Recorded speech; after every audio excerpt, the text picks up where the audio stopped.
நீங்கள் பார்த்து கொண்டிருப்பது 24 நியூஸ் தமிழ். வணக்கம். 24 நியூஸ் தமிழ் செய்திகளுக்காக லலிதா ரவி. அருள்மிகு திரௌபதியம்மன் தர்மராஜா திருக்கோவிலில் அக்னி வசந்த மகாபாரத பெருவிழா கொடியேற்றத்துடன் துவங்கியது.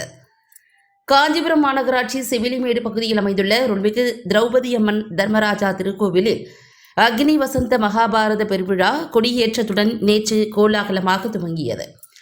இந்த விழா மே 8ஆம் தேதி துவங்கி அடுத்த மாதம் ஜூன் 8ஆம் தேதி வரை தொடர்ந்து 32 நாட்கள் நடைபெறவுள்ளது.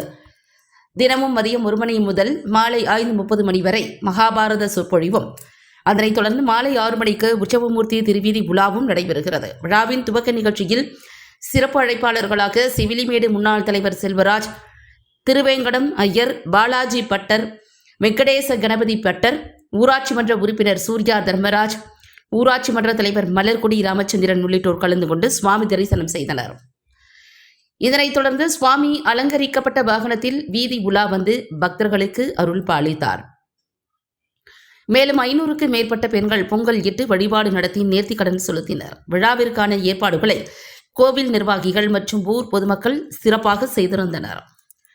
காஞ்சிபுரம் செய்தியாளர் க. சுடர்.